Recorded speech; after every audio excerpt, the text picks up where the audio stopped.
Hey, what's up, guys? Welcome back to Muscle Minds, part of Think Big Bodybuilding Media. I'm Scott McNally, and of course, I'm here with our host, Dr. Scott Stevenson. All of our programming is brought to you by TrueNutrition.com. You could use our code ADVICES for some additional savings. Check them out. High-quality supplements that bodybuilders trust. Guys, we have a bunch of stuff that we're going to talk about today. Scott has a bunch of information for us about Metformin that we're going to dig into. And we have what we'll call a topic that relates, I think it relates to the progressive overload stuff that we've been talking about a lot on the channel lately. And that is how to work with undulating periodization. That here's my thing, Scott. I've found that I can't get stronger every week. You know, eventually I'm going to break. How, and I think that a lot of people are running into that, you know? Mm-hmm. So first of all, man, how's it going? How you doing? I'm good. It is actually sunny today. It's been raining a boatload, and it does this in Florida. So yeah, it'll rain today. It rains almost every day, but it's just beautiful. Yeah. Nice, muggy, hot. You know, you can easily lose 5 pounds sweating just wandering around. Seriously. Yeah. I love it. It's awesome. Yeah. I don't mind it one bit. So yeah, life's good. Nice. So you're quiet. Undulating periodization. I've wanted to make a t-shirt that has your face on it and says that, because I've heard you say that term more than anyone else. Another person who's brought it up to me is a great bodybuilder, David Smith, friend of yours. And I call him a friend of my own now too. Dave Smith. Dave Smith. Listen, so I've gotten some advice from him about cues in some of the exercises that I've really been into. And then he really started getting into the idea, putting it in my head that, you know, you can't just go, strength isn't just a straight line. And I've been listening to him because I watched him on, like, you know, back to the Bros versus Pros videos that Dave Palumbo put together years ago. Yeah, he came in there, man, and he won those things. That dude was strong, you know. He's so strong as shit. Yeah. And I wanted to be strong like that myself. I've never been that level of strong. Mm-hmm. And I know that if I can get stronger, I can grow bigger. And so far it's been working. But the caveat to that is I can get stuck. And I see a lot of people, you know, even clients that I work with, that we've been talking a lot about, progressive overload on the channel. You know, us and Ron and Dusty talk about it a lot. A lot of our guests do. But it's not just a straight line up. How do you get to be getting your absolute strongest? I'm seeing there's steps to it. There's steps forward and then there's steps back. And how do we figure out how to manage those steps? So, God, there's so much to this, obviously. It can be, but it's really simple. It's simple in a certain way. I believe that to some degree, form follows function. So your best performances in the gym, what you can achieve with all out efforts, are going to be reflected in your physique over time. You go from 200 pounds for 10 reps to 300 pounds for 10 reps. That's going to manifest in the muscles that are moving that weight in those exercises, with that exercise. So that's kind of the bottom line. Like, that's the crib. That's the Too Long Didn't Read, Cliff's Notes version of this. The other way to look at it, or like a big picture look, is there's both a psychological aspect of this and a physiological aspect of this. There's a mind and body. There's, you know, talk about the spirit too, maybe, if we have enough time. Probably not. But so some people just relish psychologically the challenge of going in the gym and having their logbook heckling them, heckling their ego that you're not enough. You can't handle me. I'm going to whoop your ass today. Gravity and I are going to make you our bitch. Yeah. And they love attacking in that way. That's people who love to do DC training can grow like crazy with DC training, for instance, because every working set in DC training, aside from, of course, the warm-ups, is progressively overloaded. You're trying to get better. And that is a form of undulating periodization. So periodization means periodizing or choosing different phases in your training to some degree. And that's a really loose general term that's thrown around a lot. I talk about daily undulating periodization in the sense that you would have on a different day exercises that generally would fall into different rep ranges, or the exercise would have different set types in fortitude training. In DC training, you take exercise rotations and undulate those, or basically rotate through those. So your main core leg exercise, thigh exercise, I call it thighs, adductors, hams, quads, glutes in fortitude training, might be a barbell squat, a hack squat, and a leg press. And you would rotate through every workout those three exercises, periodize through those, undulate through those. And hopefully the undulation means that over time you're going up on each of those. So psychologically, some people want to go in the gym and they can attempt to beat the logbook, to progressively overload every single time. That's on one end of the spectrum. That's DC training. That can work as long as you can periodize with DC training, blasts and cruises, so you know how to take deloads and step back. You can't do that, ad infinitum. You will burn out. Like you'll crumble in some way, shape, or form, psychologically, or probably eventually your joints and your connective tissue, your tendons, etc. You'll injure yourself, or you'll be so damn sore. And I've done this before. Jordan actually did this, pushed too hard. This was last year. Okay. This was all known on his site. He went through the same thing that I went through many years ago. Literally, his whole body was inflamed. And you'll see videos where he's just coaching Corin through their training because he pushed himself so hard and just kept on going, thinking he could remedy it with BPC 157 and curcumin and various ways to kind of counter the inflammation. And it didn't happen. He had to take a step back. It killed him to do it psychologically because he loves to go in the gym and attack. Yeah. But he was able to climb out of that hole. So that's psychologically what some people can handle. The other way, the other end of the spectrum are those that realize there has to be some progressive overload, which you're going to need to monitor in a logbook. Not everyone does. You can do this in a very rudimentary way, which I did for many, many years, and I can talk about too. But you can if you have a good memory, you can do this as long as you're honest with yourself. And just have core lifts on certain days in your training regime, in your weekly split or biweekly split, however you conjure things. It doesn't have to be that you use a 5-way split over a week. Yeah.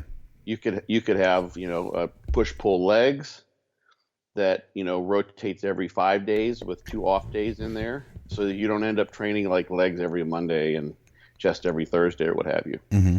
So, but you could have within that training rotation certain days where you progressively overload and certain days where you don't. A heavy light day, let's say. Heavy day, you progressively overload. Your light day, you go lighter on the loads. You focus on your form. You're still training as hard as you can, but you're not looking at the logbook and trying to move those numbers upward. Yeah. So that's a very, very nice, basic, easy way to do that. Okay. So for another way that I've set up in fortitude training, this is where I talk about the daily undulating periodization, is with 3 different set types. Yeah. And the loading sets in fortitude training are the straight sets, progressive overload, very similar to DC training. I've got zigzaggy, which is a little bit different in there, but still, those are the sets. Like, you got the logbook looking at you, that's your enemy right there, or your friend, your partner in crime, so to speak. Your partner in muscle crimes is the logbook, in this case, when it comes to the loading sets. The muscle rounds, same thing. You're trying to progress, but you've got some flexibility in there. You can progress where you're feeling in the 4th set of a muscle round. You can progress where you're feeling in the 6th set. You can allow yourself to increase reps with the same load, so you feel in the 4th, the 5th, and the 6th before you then increase the load. You can pick loads that you first fail in the 6th and then just keep moving the load up, so you start eventually failing in the 5th and the 4th. If you really want to move the load up quickly, you can do that. Some people who just like to get really aggressive with the loading can do it that way. So that's all progressive overload. As long as you come back and look at an exercise, say it's an incline Smith press, and you were doing muscle rounds, failing in the 4th with 245s on each side. In January of 2019 and January of 2020, you come back, and now you're using 245s and a 25 each side.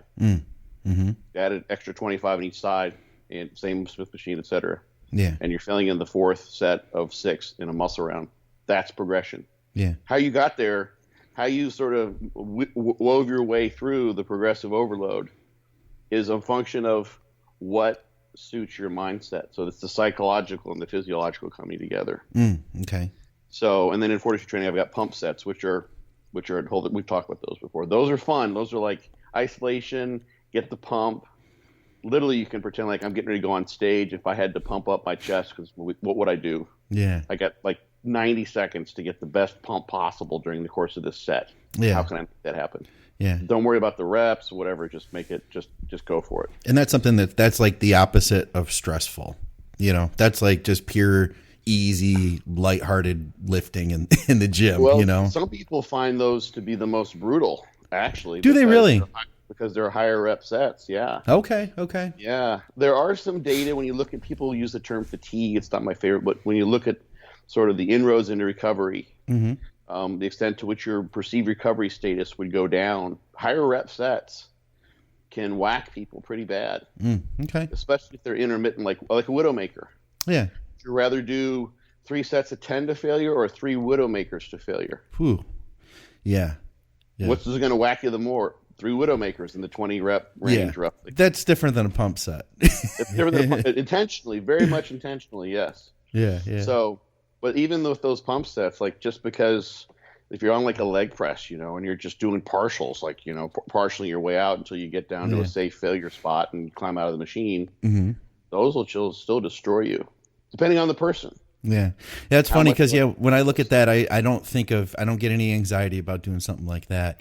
No. Versus I think of trying to get in there and beat the best I've ever done, which was last time I trained. That starts getting a little bit scarier. That's a little bit more stressful to me.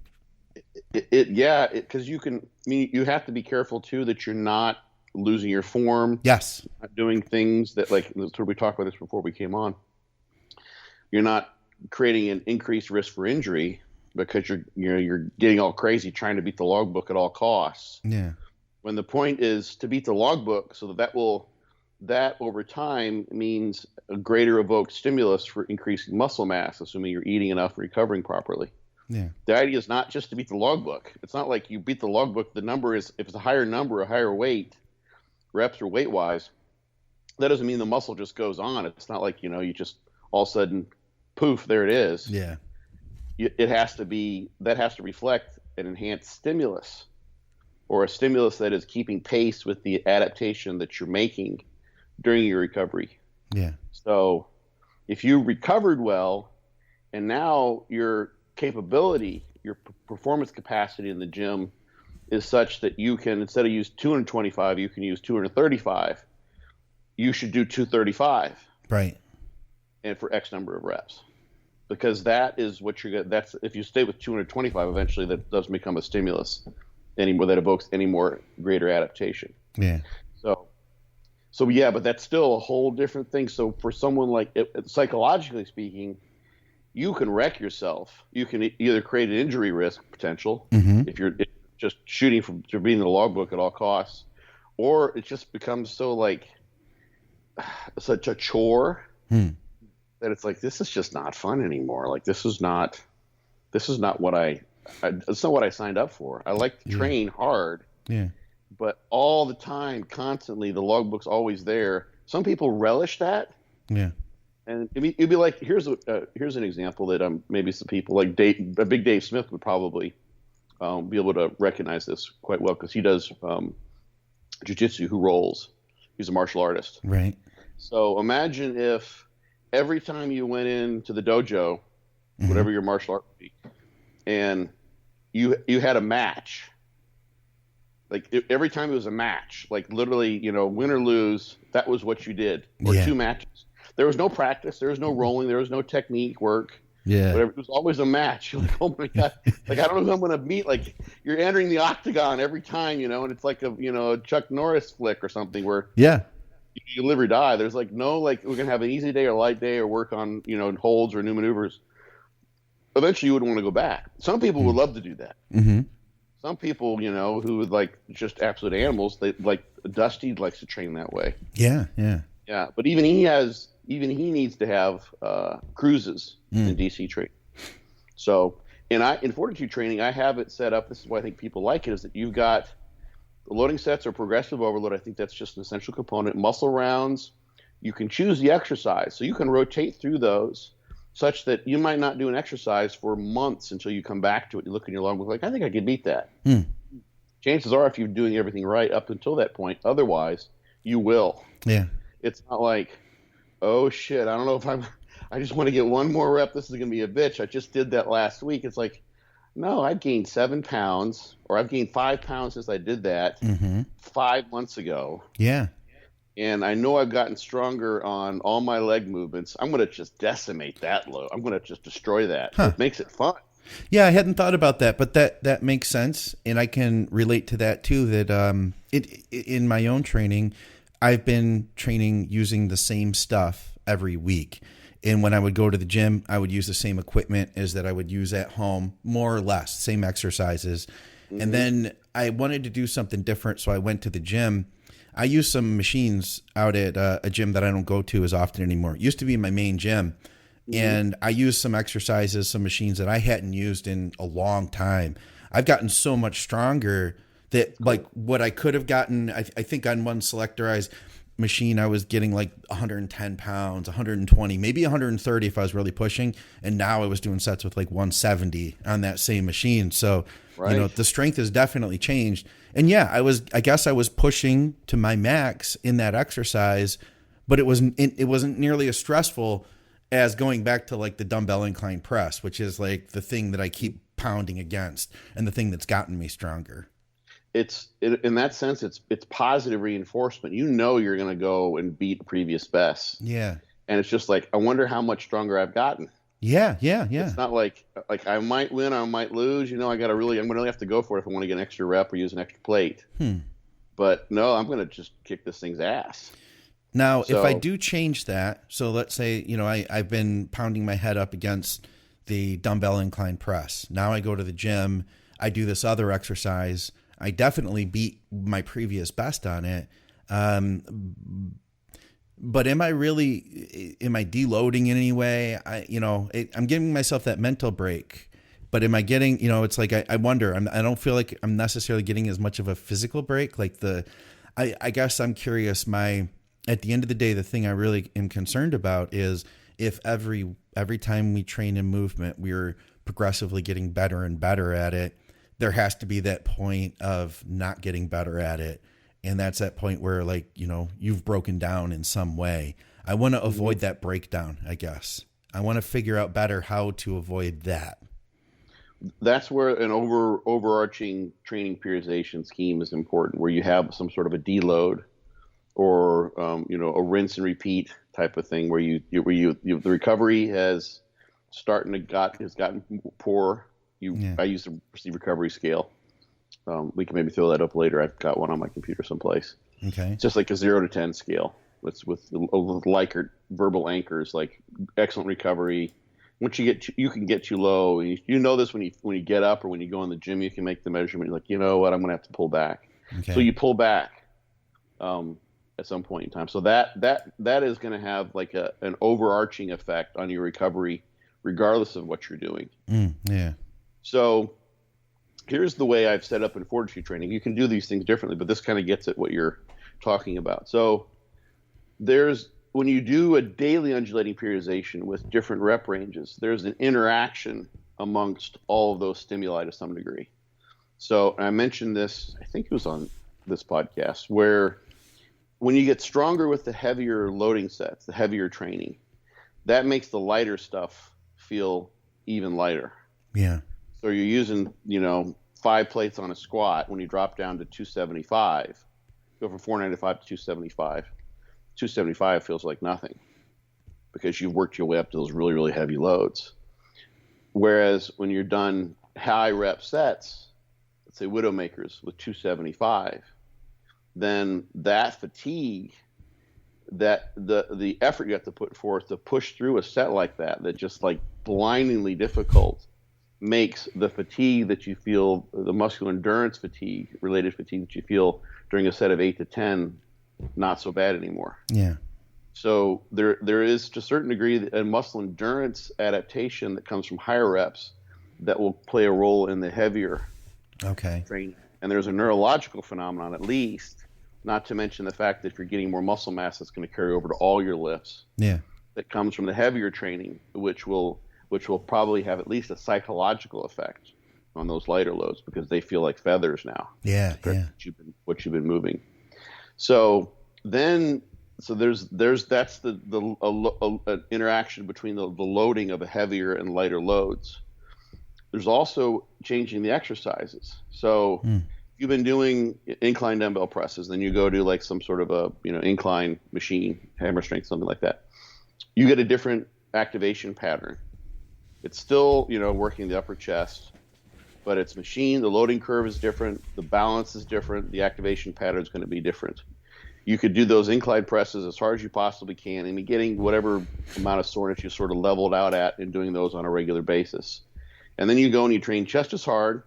Your perceived exertion is just as hard. Your reps in reserve, if you play with that psychological measurement, is the same, but you'll get much more sore from the novelty. Most people will, at least, especially if you get sore just in general, of doing that new exercise. Yeah. So that means it's a new stimulus in my mind, at least. We've talked about this here too.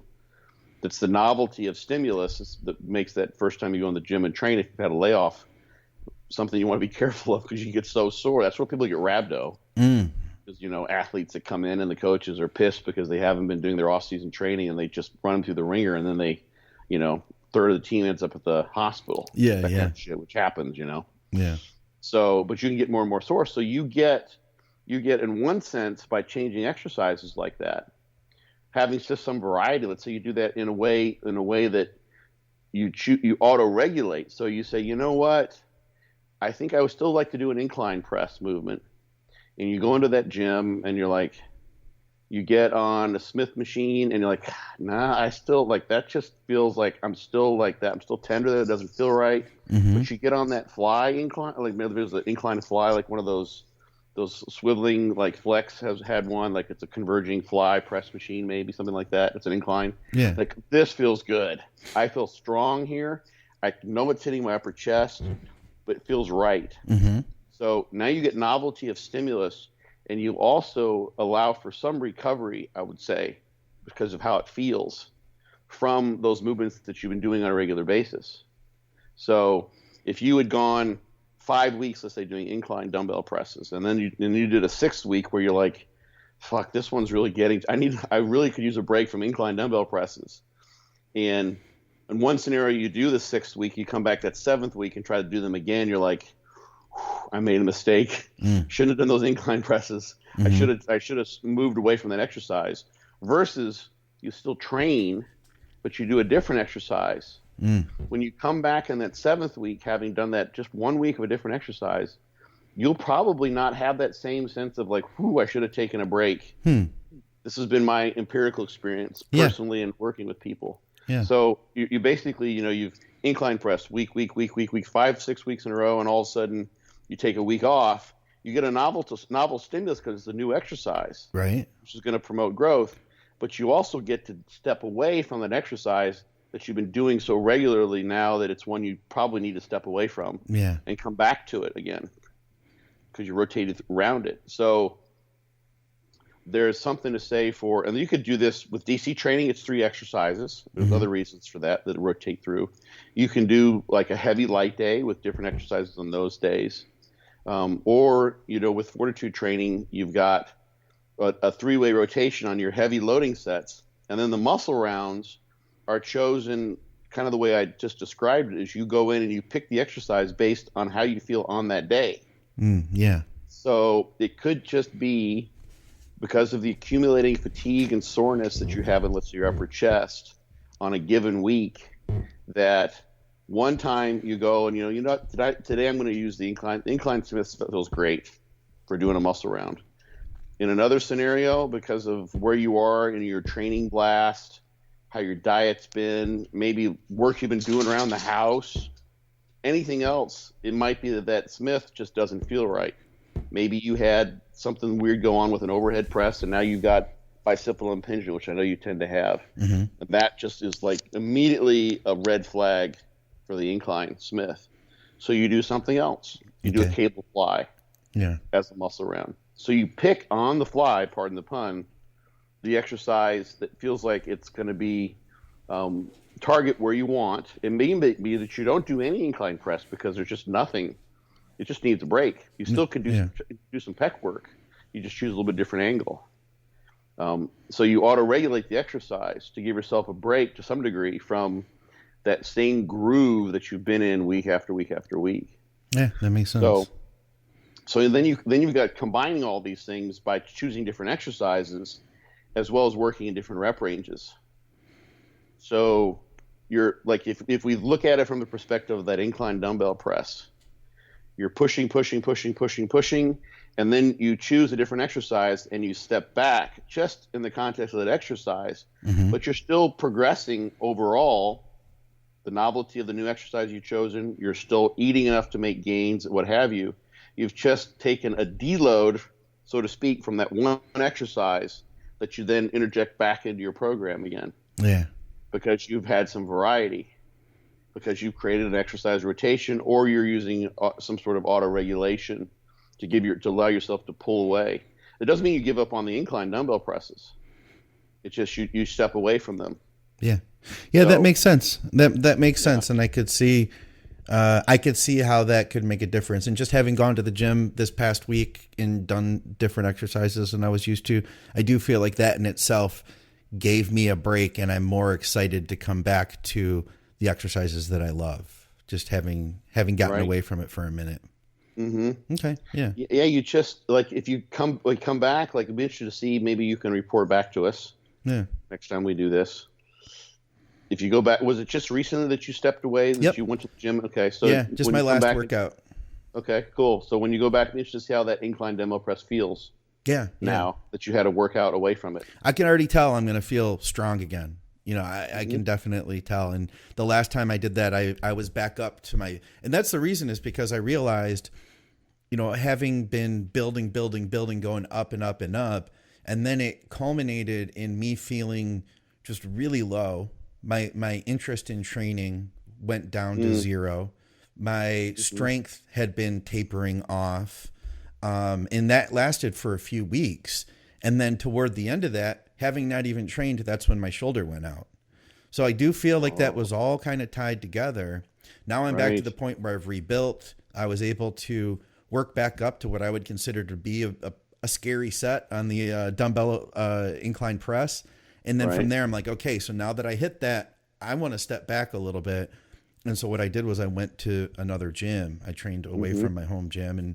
And yeah, I definitely felt kind of reinvigorated. So I think then I'm glad to know I was kind of on the right step. But like I said, too, I wanted to talk about this today because I knew you'd have some good insight for us. And I know that this is something that everybody listening is running into, because there are so many more people now who follow the channel that are getting more involved with progressive overload. And it's great to get stronger and stronger each week. But then there's some questions that come up besides how do I lift more? You know what I mean? Well, it's interesting too, because some people we're bodybuilders. We always want to be progressing in some way, or at least have the sense that we are. Yeah. The way I do the progressive blast and the intensive cruise in fortitude training is you move from that of the weekly schedule using daily undulating periodization, loading sets, muscle rounds, pump sets. And then when you do the intensive cruise, it's basically a taper. You drop down your volume. Your frequency goes down a little bit too. So instead of training 4 times a week, you train 3 times a week. If you're on a volume tier 3, you go to 2. If you're on 2, you go to 1. If you're on 1, you just stay with 1, but your frequency goes down. So your overall volume, the volume density, you could call it, goes down. Yeah. Because you're training less often. And then you also go to muscle rounds only. So you're getting a taper. So imagine you're squatting, and you're doing 5 sets of squats.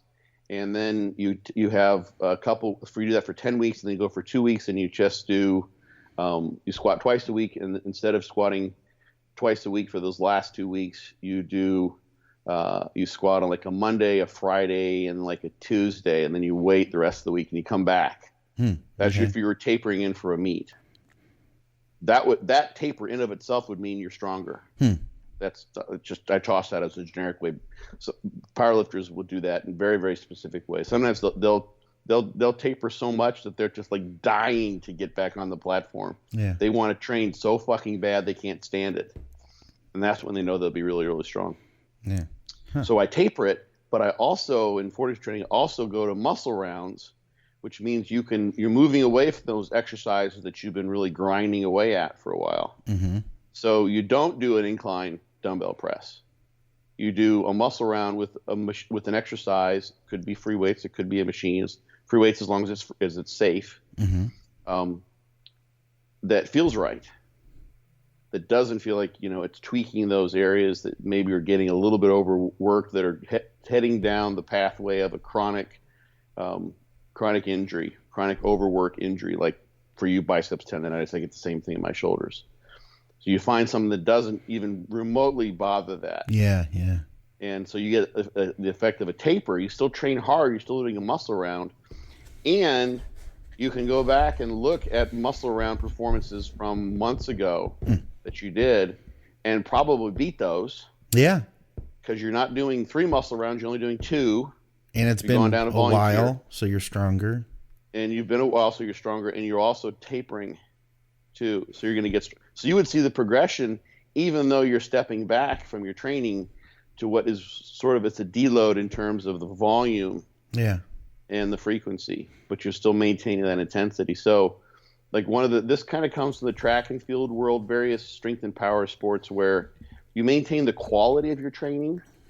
So let's say you're a sprinter, and obviously when you're doing your 100-meter sprint, that's a sprint. It's everything you got. Like there's no you're not pacing yourself for a sprint. These guys are going all out. So when they taper down during the week or 10 days, or however long the taper might be for a given individual athlete, they're not going to maintain the volume of training they've been doing. They'll drop the training volume down, but they're still doing sprints. They're still doing some sprint work. Yeah. You don't want to lose those neurological adaptations for sprinting, but you want to be able to make sure you're maintaining that maximal effort mindset, as well as to some degree the ability to do that. So you're still training hard. You're still maintaining the quality of the stimulus in bodybuilding standards, the bodybuilding context. Still training hard, but you're just avoiding the shit that caused you probably in the first place to have accumulated that quote unquote fatigue, to have had the inroads into your recovery. That means you need to take the break and do the intensive cruise as opposed to blast on and on. Yeah. So you step away from that, but you're also going to have stronger. So you'll feel like you're making progress. And then if things work, this has been the coolest thing, is when people who never really have done much of a deload, they follow it's a pretty generic suggestion for fortitude training, but it works really well. They follow it and they come back to blast again, and they look at their logbook and they just destroy their numbers. That's so cool. They just blow them away. I've told the story about the mathematician guy who's like, he thought he just couldn't count because he was so pissed because he just blew away. He's like, how come I've gotten so much stronger on everything? It's because he kept on eating and he never really had a break like that. And it was also a novel stimulus for him. So he was a perfect storm of factors to get a really good rebound. That is really cool. That is really cool. Well, listen, let's move on because I know we had some more stuff. Hey, what's up, guys? Scott here. I'm going to take a quick commercial break, and then we'll get right back to the programming. If you're listening to this on iTunes, do us a favor. Leave us a good 5-star review. That'll help other people to find our shows. Thank you for that. All right, so I'm going to shout out the joint supplements that they have available over at truenutrition.com today. And listen, if you guys didn't know, I mean, most of you probably do, I had a partial tear in my shoulder recently, and it was quite a scare because I thought I wasn't going to be able to continue lifting the way that I enjoy lifting. I don't want that to end, and thankfully I'm not going to need surgery, but I am going to need to take care of my joints, and this was a wake-up call for me. So I talked to Dante Trudell. It turns out there's only 2 supplements that will actually rebuild connective tissue. So the first one is hydrolyzed beef collagen, and they offer this through True Nutrition. It's not cheap. We're talking like $25.99 a pound. But listen, each scoop, you get 29 grams of high-quality, high-digesting protein, plus you're rebuilding your connective tissue. So you're using this as a supplement and you're using this as food, so you can replace some of the protein powder you would have been drinking to offset the cost. I got the unflavored version, and basically there's no taste to this stuff. There's maybe a tiny, tiny aftertaste, but there's basically no taste. And what you can do is you could just mix in some Crystal Light or mix it with, an intra workout that you're using. You could use it at any point of the day.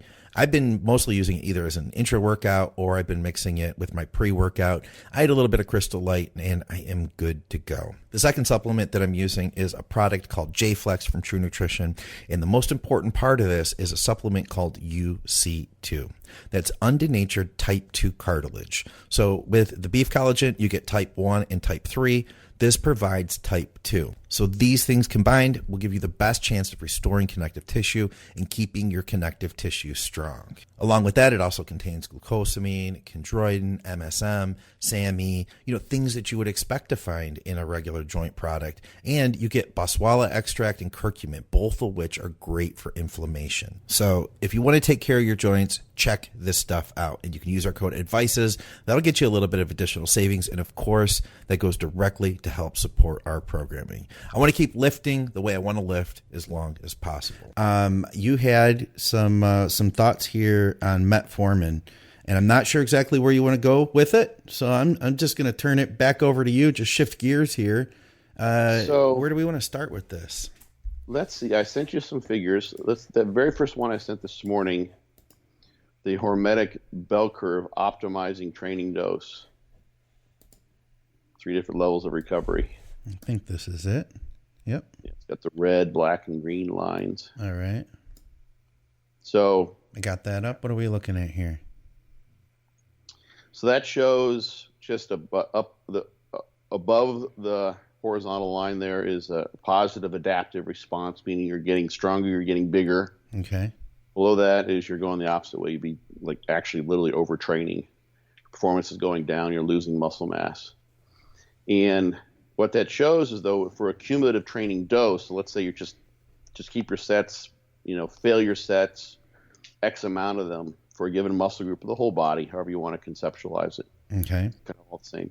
The black line would be maybe the average person. So you can add more and more sets until at some point in time, given your recovery level, all the things that allow you to come back, adapt to the stimulus of training, gives you a peak there. The highest point on that black line. That's your optimal that's your optimal training stimulus. Okay. For adapting given the person's recovery level. You go beyond that and you see the line starts heading back down, and eventually you try to do, let's say, 5 sets.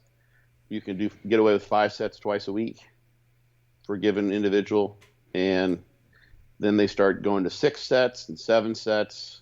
They're not quite recovering quite as well. They're not adapting as well. The strength is going up as well. Yeah.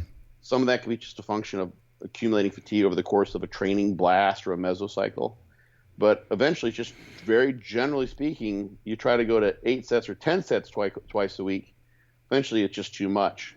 You can't adapt to that at all. This is what Mike Israetel refers to. He's talking about maximal adaptive volume, maximum recoverable volume. Okay. Those are his terms. Now, does this relate to Metformin?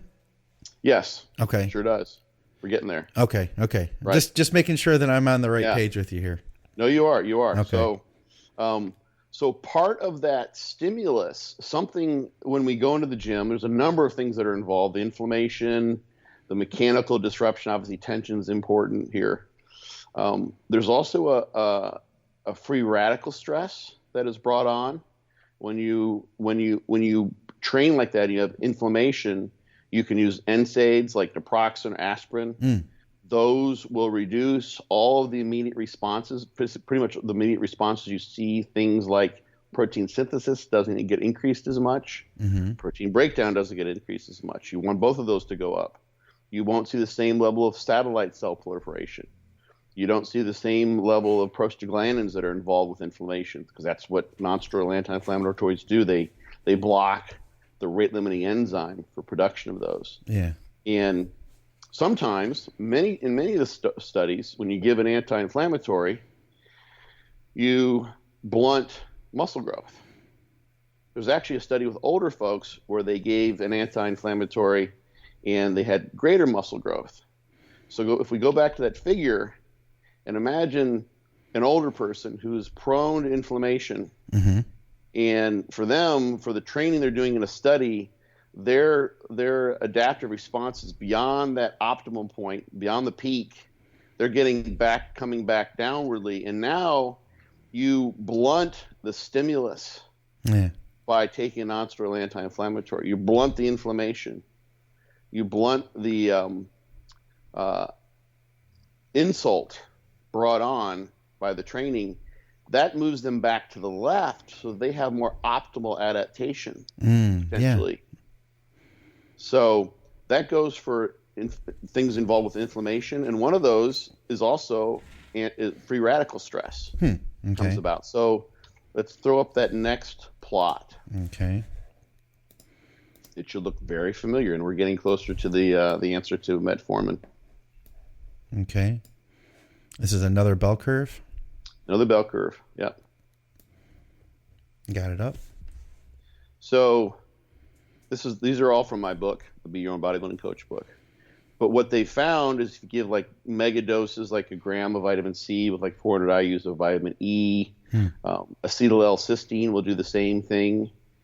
Someone who's like really worried about, let's say someone's taking orals, and they're taking like a liver protector that has acetyl L-cysteine, and alpha lipoic acid would be so worried about, but silymarin, mainly most of those ingredients that are in there are they have free radical quenching abilities. So if we look at that figure, if you quench the free radical stress by using antioxidants, we're not talking about something you get from like an orange, or eating fruits and vegetables. We're talking about supplemental, like 1,000 milligrams of vitamin C is equivalent to like 20 or 30 oranges or something like that. Like 60 milligrams of vitamin C in an orange. So you'd have to eat like 20 oranges. You have to be eating like just, bushels of oranges in order to get that. Right. So it's very easy to quench that free radical stress, and that will impair adaptation. We know that happens in terms of endurance exercise. In fact, you'll blunt the increase in insulin sensitivity that comes from just doing cardio. But doing cardio, like that's a good, insulin sensitivity is a good thing, generally speaking. Doesn't happen. So one of the things we also know is, and I don't have a figure for this, is that so here's kind of where the conundrum comes in play. People use metformin with the idea that is going to improve insulin sensitivity, which generally speaking is a sign of health. It's something that's a good thing for people who are diabetics, who have out of control glucose, blood glucose levels. Having elevated glucose will tend to cause glycation agents. Basically, the glucose will end up having some undesirable effects on protein glycosylation. High glucose is definitely not good for your kidneys as well. All the things that come with diabetes, high glucose doesn't help very much. So I'm going to bypass some of those ideas and go right to the fact that metformin does seem to help people with diabetes, but bodybuilders take it because they want to become better bodybuilders. And what has actually been found now is that one of the things that metformin does is acts as an antioxidant. If you're someone who's a diabetic, you're going to tend to have increased free radical stress, increased inflammation. That's probably helping to a certain degree. If you're healthy otherwise, and you give metformin, and you're blocking free radicals, you're taking an antioxidant, guess what? You can run into problems where you don't get those adaptations to exercise. And that's what that first title that from original paper that I sent with Konopka is the first author. Metformin inhibits mitochondrial adaptations to aerobic exercise training in older adults. This is not good. So this is an issue. Let's say you're, and what this could possibly mean actually is that you don't get better insulin sensitivity when you take metformin and you do aerobic training. Okay. It actually can counter the insulin sensitivity effect that you get from endurance exercise if you're taking metformin and doing training. So typically that's not a problem with someone who has poor endurance, has poor insulin sensitivity, who's a diabetic. They're already behind the ball, so to speak. Yeah. So they need all the help they can get. But if you're someone who is using metformin and also doing some cardio and you're healthy, the metformin could actually be undoing the effects of the cardio. No kidding. In terms of insulin sensitivity, yes. No kidding. That's what this is pointing towards. Yeah. Because it has a free radical quenching effect. Huh. So one of the other things that people have been concerned about when it comes to metformin, this is sort of a detailed story. I cover this in my book. People can go and read that. If you look at that AMP signaling pathway figure, I just stole this from Google. Sorry. There's this kind of a site there. This is not like proprietary. There's so much information out there on activating AMPK. Mm-hmm. One of the things that metformin does, it does a plethora of things. It impacts the microbiome. It has this antioxidant effect. Mm-hmm. But one of the main things it's known for is basically acting like an exercise analog, an exercise mimetic. So exercise increases energy demand, and a lot of what's coordinated in the cell related to energy demand, the demand for energy to fuel the exercise, comes through this AMP kinase, adenosine monophosphate kinase enzyme. Yeah. That controls, in large part, sort of an energy sensor in the cell. Metformin turns that on, and when you have energy demand in the cell, this means the cell is going to be catabolic. It's using up fuel so it can provide ATP. This is the opposite of what you get when you're building up muscle cells. When you have an anabolic process, the opposite of catabolic process, you've got plenty of energy around, you're at rest. Obviously, you're not building muscle when you're in the gym training. You're building it when you're recovering, especially when you're sleeping, for instance, when the energy demand is as low as it can possibly get. You've got your basic metabolic rate that's running. As it turns out, AMPK is inhibitory of mammalian targeted rapamycin, and mTOR. Everyone talks about mTOR. mTOR is important for protein synthesis. So in that figure here, you'll see metformin activating AMPK, and then there's another red line with a right angle block instead of an arrow. That means it's blocking mTOR. Activating AMPK blocks mTOR and turns off protein synthesis. I'll be damned. That makes sense. You're not trying to turn on protein synthesis when you're running. For instance. Yeah. It's not actually happening when you're actually training. It's the fact that you created a stimulus. So that's always kind of been like, what's going on? Metformin could potentially block mTOR and thus be an issue for muscle building. Well, there goes the phone again. As it turns out, there's a little more complication. There's different subunits of the AMPK enzyme that are turned on by metformin. And that was kind of a maybe it does, maybe it doesn't. But actually, as it turns out, metformin, there's some other studies. I don't have anything to show anybody here. There's other studies showing that metformin actually blocks mTOR directly, not via this AMPK-mediated mechanism. Has its own way of doing that doesn't have to do with AMPK. And if we go to this last thing that I sent you, this is an article from, I think, 2019. Another study with older folks. I'm not going to study bodybuilders. They should be healthy if they're young adults. So we look at older folks who could use the benefits of exercise more than your average younger person. Which one is Metformin blunts. This is the last one with Walton as the first author.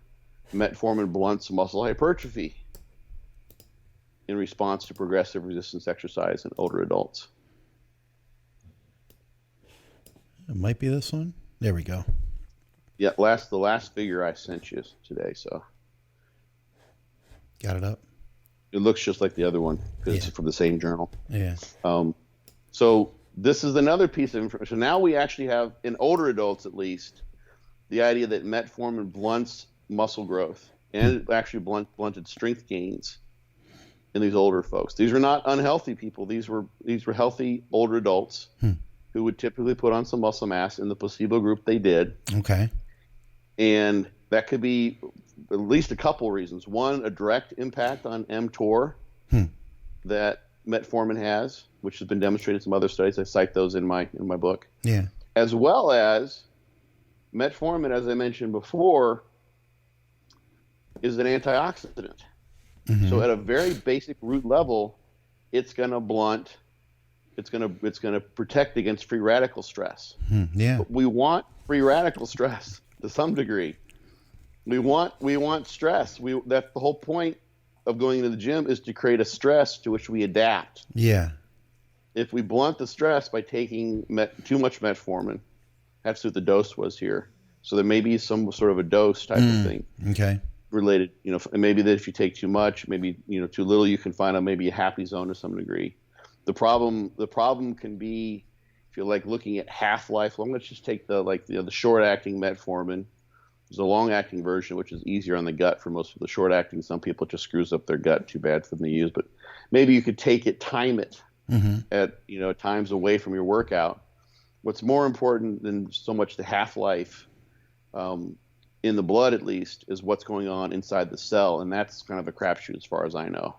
So we're a long ways from figuring that out, especially with actual studies looking at timing of metformin, its impact on muscle growth. That's so much of an investment to dig in and do an actual study, and then look at different groups that took metformin at different times relative to the training. So the point here is that people taking metformin, and this is one we mentioned before, this is sort of like a follow-up on a previous topic we've talked about. People ask about metformin. Should I take it in the off-season to keep from getting fat, maybe by keeping my insulin sensitivity higher? Maybe elevating my metabolic rate a little bit by turning on AMPK. Right. Basically shifting my metabolism towards that of someone who's being more active. Well, I've always drawn it. I think it makes sense. There are people who can do cardio in the off season. They can get on the stepper, and they still make great gains in their legs. Sure. There's people who can do cardio, boatloads of cardio, in their pre-contest period in order to drop fat, and they don't lose the leg size. And then some people, their legs wither away. They just can't do it. Same thing probably goes with metformin. Some people can take it and they find it keeps them leaner at whatever dose they use. Doesn't seem to impair muscle growth. And others, nope, just can't do it. For whatever reason, their genetics, the nature of their stimulus, the way the stimulus is bounced with recovery, if they, on that hormetic curve, take the metformin, it may blunt the stimulus so much that the stimulus isn't enough to produce much of adaptive response at all. I'm telling you, man, I've seen it. I have seen it. I've seen it, and I mentioned it on previous episodes. But a guy that I really looked up to, a guy that I competed against, and he beat me for like the next year. I didn't even know who he was yet. We hadn't become friends yet. I just had a vision of him in my head when I trained, because I was like, I got to be better than that guy next time. And we ended up becoming good friends, and I ended up coaching him because I could bring conditioning.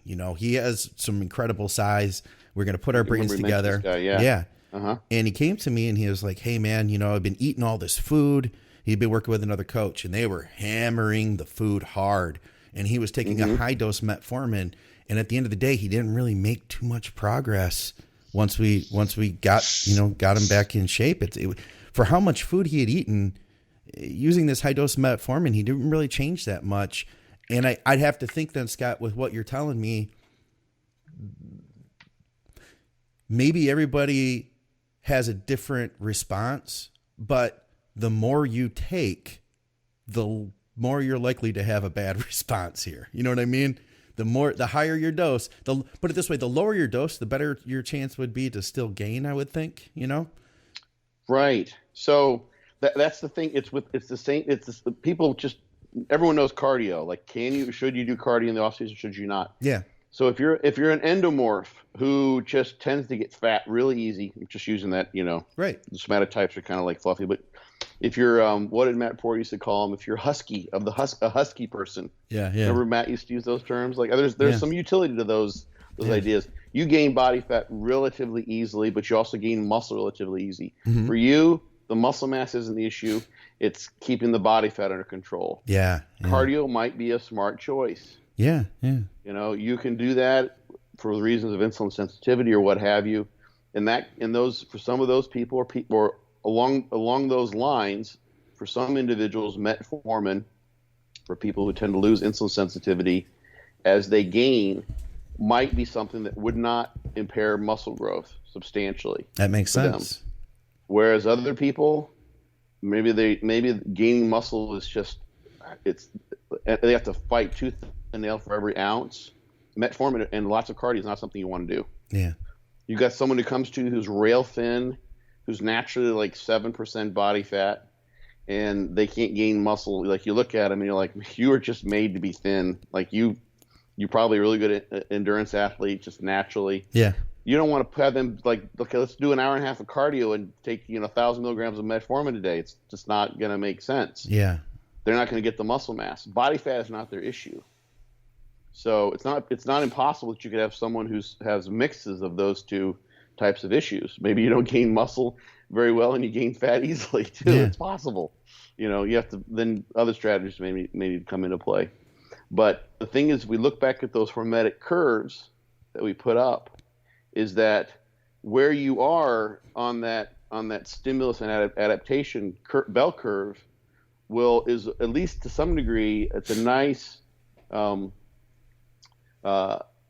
mnemonic or nice way to conceptualize what the metformin might do, at least for instance as an antioxidant. Mm-hmm. So if you are someone who is training really, really hard, this is what I think may have been going on with this study with older folks, is they were so prone to inflammation that for the training regime they were handed, on average, using an anti-inflammatory brought down the relative stress brought on by the inflammation of the training to a point that was more optimal for muscle growth compared to a placebo who was probably doing too much training to optimize muscle growth. So it could be for some people that, some people can get away with taking an aspirin. I know of a competitor who would take, what is it, NyQuil PM? Is that the one with diphenhydramine and ibuprofen? Yeah, and every day, every night. And still grew great. There wasn't a problem. Huh, okay. But the person trained really, really, really hard. Yeah. So that may have been unwittingly something that had just fallen into the regime. It helps with sleep, which is important. Mm-hmm. Taking the diphenhydramine to help them sleep. But also the anti-inflammatory may have been countering what was otherwise excessive inflammation from training a bit more than would have otherwise been optimal. Yeah. So they were balancing out an excessive inflammatory response to the training by taking a little bit of ibuprofen at night. Mm-hmm. So could be that metformin could help some people in that regard. Yeah. Let's say someone's really prone to free radical induced stress, and they also tend to gain body fat. So they get sore and they tend to gain body fat really easily. For them, metformin might be not a bad idea.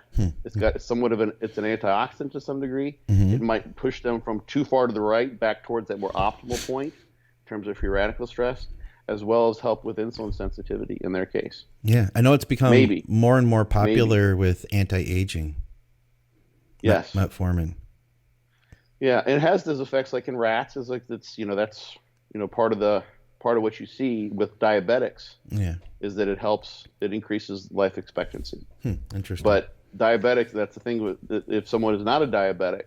Because those people who are diabetics tend to be more inflammatory in nature. Mm-hmm. They're at a different spot on that relative amount of inflammation that they're experiencing. So metformin is sliding them along that scale. Mm-hmm. They're not worried about their exercise adaptations are actually important for them if they're combining the metformin with exercise. Mm-hmm.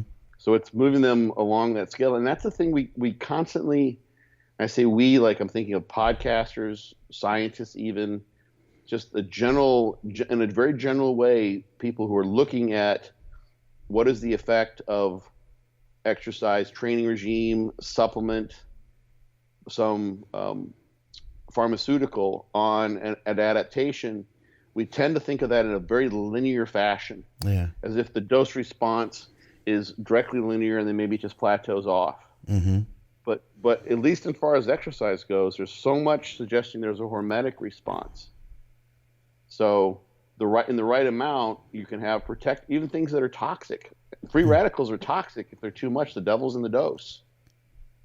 This is where this saying comes from. You can use like gamma radiation and in small amounts that normally, like that's mutating radiation. That's not good for your DNA. That'll cause cancer and all sorts of shit. Yeah. But in small enough amounts, it will evoke an adaptive response that is protective against cancer. Or turn you into the Incredible Hulk. That too. There you go. Could happen. Yeah. Right. I mean, people like, there's another kind of example. It's related, slightly different mechanisms, but people who are snake handlers they will kind of vaccinate themselves. They'll inoculate themselves, I think is the correct word, against venom from poisonous snakes by starting off with small doses and gradually giving themselves more and more and more of it. Yeah. So their body builds up a defense against that. Yeah. So in small enough amounts, you adapt to those further amounts. And, where you are in terms of what you can handle is going to be a function of your training status or how much snake venom you've been adding to your system at a regular basis, as well as what your innate capability is for handling a given amount of that particular stress or toxin. Yeah. Some people can train and like Brandon Curry, this was so informative when he had said this, talking about guys that come over to Oxygen Gym to the Middle East, and those who make it are the ones who can just handle that massive training volume. Yeah. If you can handle all that training volume, then you can recover from that stimulus. It means you've got a greater stimulus, which is going to produce a greater amount of growth. But if you can't, so if you throw back, if you could, that first figure that I had, that I sent you, the very first hormesis curve one. Okay. Got it. So the Brandon Currys of the world, the really good bodybuilders of the world, as long as they're motivated to train really, really hard, are the ones who have that excellent recovery, the green dotted line. Yeah. They can train with higher volume. They can they have a higher cumulative dose of training that they can recover from. So their peak is going to be further along in terms of what they can adapt from. Is going to be higher. They'll have a higher positive adaptive response. Yeah. Than someone who's got poor recovery, for instance, who can't handle as much volume. So you still have the same phenomenon with everyone. There's a dose response that eventually, gets past the point of optimal recovery to where it's just too much. But if you got great genetics, you can see there's a little bit of difference there for any given amount. If you just inch your way along from left to right on that horizontal axis, you can see for a given amount of training dose, you've got a greater adaptive response in the green line versus the red line. The green line's above the red line all the way out. And the green line also has a higher peak, and that higher peak comes at a higher cumulative training dose. Because that person has better genetics, they grow better from any given amount of training, and they can handle more training, and they can grow better overall from more training, and they can recover from it. And they can even take a look at this. So see where I don't have any units on these graphs, they would just be arbitrary, but look at the peak for poor recovery. It's about half as high as it is for the peak for excellent recovery. Right. So, and now look at again, there's no units here, but look at where the poor recovery peak happens on the dose, that horizontal, and then read that peak for poor recovery all the way to the right, so where it matches the downward slope for excellent recovery. And then look at the cumulative dose there. That cumulative training dose is like twice. I mean, this is totally hypothetical. Right. Sorry. I didn't read the don't knock thing. Hey, Suki, it's okay. Hold on just a sec. All right.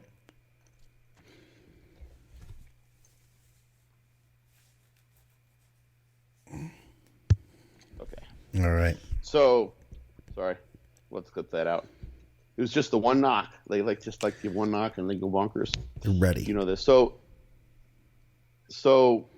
if you look at those plots again, this is this actually kind of matches real world. I didn't intend this at all when I drew these, or just go to hand drawn, but just to emphasize the point. Mm-hmm. But you might have someone who can go in, like you pick up Flex magazine in days of old, and you've got, you know, all these pro bodybuilders who have excellent genetics. Mm-hmm. They grew like weeds from the beginning, most of them, and they're doing, you know, 30 sets a week, 20 sets a week, or whatever, and they're maybe growing better from twice the training volume that the average person would need to get their optimal response. Right. And they're still growing better. Yeah, yeah. So they could be growing even more from doing less, potentially, which some find as they get better, like Dorian Yates did. So anyway, there's a lot there to kind of glean from that, even though that's not, you know, doesn't come from any actual data. Mm-hmm. There are some studies demonstrating this kind of thing. Actually, unfortunately, one of those at least was retracted. There's a Barbalo study that was done. There's a few studies from that lab that have been pulled back out of the literature because they had some issues with the veracity of the data. No kidding. Wow. Yeah, it was kind of a big deal. They flubbed a few things. A little drama in the research world. Yeah, shit happens. It does happen. Which I really like. It was such a bummer because it was it was important data. You know, in answering they addressed some important questions. Yeah. In this dose response arena here, and they didn't answer them honestly. Yeah, that was the problem. Yeah. So. All right. Well, listen. Let's. Anyway, so that's a little story on the metformin. I just, you know, give people follow up is that it can impair recovery. Yeah. Yeah. No, and like I said, man, I feel like I didn't know why, but I could see it just in my own experiences with people. Yeah. I'd seen it in my own. It actually enhances recovery, perhaps too much. Yeah. Yeah. I said that the wrong way. It actually enhances recovery in a certain way, or prevents the stimulus. Right. So yeah. So it's not the best choice for many people. Okay. Just say it that way. All right. Yeah. Well, listen, let's wrap up here because we've gone pretty deep on a couple of topics here. I know we had some other stuff. If you wouldn't mind if we nailed that out on the next one, that would be awesome. And plus, my brain can only handle so much at once, Scott. We had a couple big topics here. All right, I hear you. So, guys, if you enjoy this stuff, Scott mentioned his book, Be Your Own Bodybuilding Coach, where some of these figures came from. You can go to byobbcoach.com.